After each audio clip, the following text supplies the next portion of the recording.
ചട്ടങ്ങൾ അട്ടിമറിച്ച് medical services കോർപ്പറേഷനിൽ നിയമനങ്ങൾ നടത്തിയതായി സമ്മതിച്ച് ആരോഗ്യവകുപ്പ്. ഇങ്ങനെ നിയമിച്ച 185 പേരിൽ 135 പേരും ഇപ്പോഴും ജോലിയിൽ തുടരുകയാണ്. സർക്കാർ ഉത്തരവുകളില്ലാതെ ജീവനക്കാരെ സ്ഥിരപ്പെടുത്തി എന്നും നിയമസഭയിൽ നൽകിയ മറുപടിയിൽ ആരോഗ്യമന്ത്രി വീണ ജോർജ് വ്യക്തമാക്കുന്നു.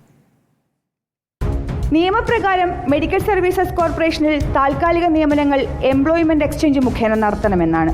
എന്നാൽ ഒരു പരസ്യം പോലും കൊടുക്കാതെ, ഒരു അറിയിപ്പ് പോലും നൽകാതെ മെഡിക്കൽ കോർപ്പറേഷൻ നിയമിച്ചത് 185 പേരെ. കോർപ്പറേഷൻ പ്രവർത്തനം തുടങ്ങിയ വർഷം മുതൽ 2023 ഏപ്രിൽ മാസം വരെയും ഇങ്ങനെ തന്നെയാണ് നിയമനങ്ങളെന്നും രേഖകൾ വ്യക്തമാക്കുന്നു.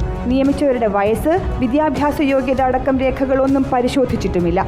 2010 മുതൽ ജോലി ചെയ്യുന്ന 8 ജീവനക്കാരെ സർക്കാർ ഉത്തരവുകളൊന്നുമില്ലാതെ സ്ഥിരപ്പെടുത്തിയെന്നും ആരോഗ്യവകുപ്പ് സമ്മതിക്കുന്നു.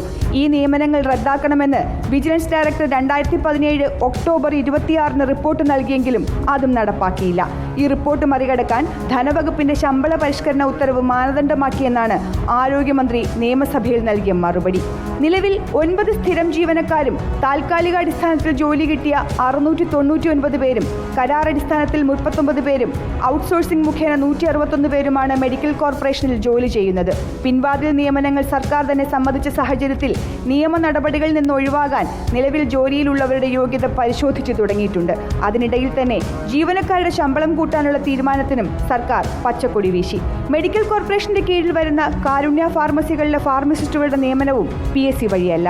2007 മുതൽ 2023 വരെ നടന്ന അനധികൃത നിയമനങ്ങൾ യോഗ്യത പോലും അന്വേഷിക്കാതെ വേണ്ടപ്പെട്ടവർക്ക് പിൻവാതിൽ നിയമനം നടത്തിയെന്ന് മന്ത്രി തന്നെ നിയമസഭയിൽ സമ്മതിച്ചിരിക്കുകയാണ്. ഇനി പൂച്ചയ്ക്ക് ആര് മണി കെട്ടും? വീഡിയോ ജേർണലിസ്റ്റ് രഞ്ജിത്തിനൊപ്പം reporter PR Praveena, in reporter.